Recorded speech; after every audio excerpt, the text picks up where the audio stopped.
Elizabeth is a middle-aged woman who works as a teacher at a junior high school. Due to her line of work, one would assume that she is very responsible and caring, but it is the exact opposite. Elizabeth is actually a careless and rude woman who curses at the students and makes them watch movies in class. Most of the time, she is under the influence of either alcohol or narcotics. Elizabeth only has one aim in her life: to marry a rich guy and suck all of his wealth. In short, she is a gold digger. Currently, Elizabeth is dating the son of an extremely wealthy businessman, and things are looking good for her. So, one day, she arrogantly quits her job at the school, as she no longer requires employment. However, when she arrives home, she discovers her boyfriend and his mother waiting for her. In a shocking turn of events, the guy says that he doesn't want to marry her anymore. He has finally realized that Elizabeth only cares about his money and nothing else. All these months, she has stolen money from his wallet, his office, and even his mom's room to buy expensive stuff for herself. Elizabeth tries to explain that this is not the case, but he doesn't listen and angrily leaves. This leaves Elizabeth in a tricky situation. Not only has her dream of becoming rich shattered, but she is also jobless now. Elizabeth tries looking for jobs for a few months, but because she doesn't have much talent, no one hires her. At last, she swallows her pride and rejoins her old employer, the junior high school. On her first day, she bumps into her old nemesis, Amy Squirrel, and the two exchange some insulting words with each other. It is evident that both of them hate one another with a passion. After this, Elizabeth heads to her class, where the students are delighted to see her back. However, she could care less. She doesn't even teach them, and instead starts having her breakfast there. When the students start requesting for a new lesson, she turns on the television and makes them watch Stand and Deliver. Oh, the mystery recapped version, saying that it will help improve their grades. After this, she covers her face with her jacket and falls asleep in the class. During the lunch break, Elizabeth reconciles with her only friend in the school, Lynn, who is also a fellow teacher. The two chat about their lives, and Elizabeth reveals that she is planning to undergo breast enhancement surgery so that she can become more beautiful and attract rich guys, aka sociopaths. Meanwhile, we are introduced to the gym teacher of the school, Russell. Ever since the get-go, he has had a huge crush on Elizabeth, but she never entertains him. This is because he lacks the only quality she looks for in men: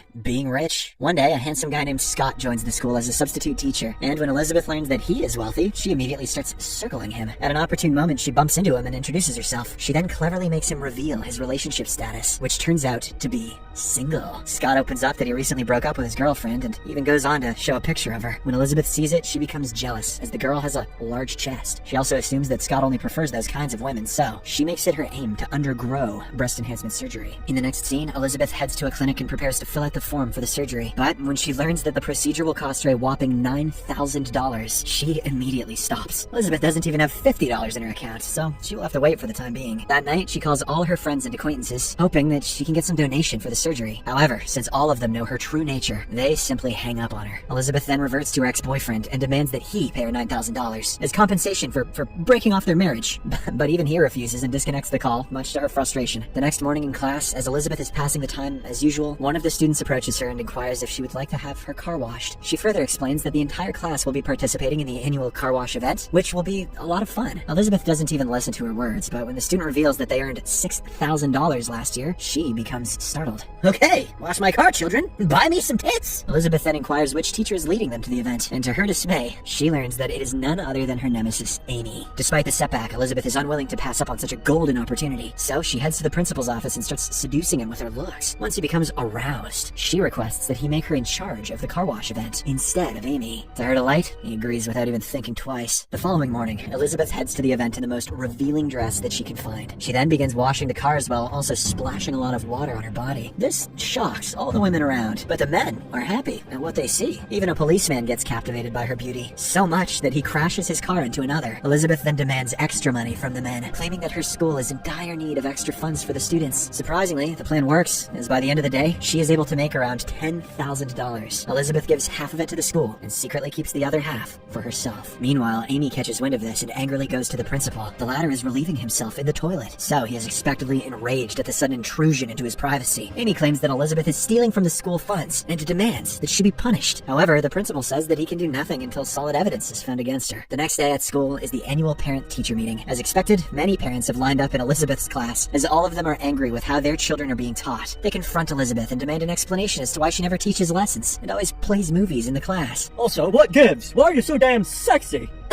Roger? In response, she simply says, don't teach me how to do my work. After a while, when the meeting ends, a concerned father approaches Elizabeth and secretly hands her $200, requesting that she give his son extra attention. This gives our cunning protagonist yet another idea. She meets with all the parents one by one and takes money from them, promising that she will give their children personal attention. Now, Elizabeth is only $2,000 short of her breast enhancement surgery. Let's go! As the days pass, she continues being irresponsible and totally neglects her students. Elizabeth also rejects the gym instructor Russell's advances. However, she does form a friendship with him. On the other hand, Amy has also started making a move on the wealthy and handsome Scott. The two have become close and are always together, making Elizabeth extremely jealous. One day, she learns from her best friend Lynn that the school is going to host a competition for the teachers. Whosoever makes their students get the best grades in the upcoming state test will win a cash prize of $5,000. Sounds like some new tips to me. Hearing this, Elizabeth becomes ecstatic, and she decides to finally start teaching her students. So, from the very next day, she comes early to class and makes everyone open their books, shocking them. Elizabeth also makes sure to give them homework and daily assignments. She doesn't even let them talk to each other in class. This goes on for a few days, and the students greatly improve. However, it is still not enough to pass the upcoming state test, which is only a few days away. Elizabeth, who is desperate to win the $5,000 cash prize, decides to take matters into her own hands. That night, she dresses seductively and approaches a state professor named Carl, who is in charge of preparing and distributing test questions. The plan works, and the man immediately gets aroused and takes her to his place. When he heads to his bedroom to prepare, Elizabeth spikes his drink with sleeping pills, which Carl later consumes and gets knocked out. Taking advantage of the opportunity, Elizabeth steals the questions from him and gives them to her students. The following week, the test results come out, and all her students pass with exemplary grades, hence making her victorious. Elizabeth wins the $5,000 cash prize, and with this, she finally has enough money to undergo the surgery. We'll see how much good the new boobies do her when she's in jail. So, without wasting any time, she heads to the clinic and books an appointment. However, the next day, she gets dejected to learn that Scott has now started dating Amy. They appear to be deeply in love with each other. Elizabeth is enraged that her plans are once again being foiled by her nemesis, but she is still unwilling to give up. The following week, the school is taking all the students on a tour, and the ones in charge will be Scott and Amy. When Elizabeth learns of this, she comes up with a cunning plan. She injects an apple with some chemical and leaves it on Amy's desk, knowing that she is immensely fond of the fruit. As expected, Amy takes a bite out of the apple without even inquiring where it came from. By the evening, her face is covered with rashes and allergies. Fearing that she might spread it to the students, the principal appoints Elizabeth to replace her in the tour. In the next scene, Elizabeth takes full advantage of the opportunity and becomes close with Scott. That night, they even have intercourse in secret. Elsewhere, an envious Amy starts looking for clues to expel Elizabeth from the school. She goes to her class and tries scanning through her desk, but most of the drawers are locked. Hence, Amy switches her desk with Elizabeth's and then makes a janitor break open the drawer. To her delight, she discovers the question papers that Elizabeth had stolen from Carl. Following this, Amy heads to the principal's room and tells him everything about how Elizabeth cheated to help her students get good grades. This time, the principal believes her, but he also says that he can only fire Elizabeth if Carl confesses to the story. So, the same day, Amy confronts Carl in his office and blackmails him into confessing everything. She warns him that if he doesn't, she will expose all of his wrongdoings in public. Reluctantly, the poor guy agrees. Elsewhere on the tour, Elizabeth is having a great time with the students. She even helps one of the bullied boys become popular by supplying him with her undergarments. Wow, she's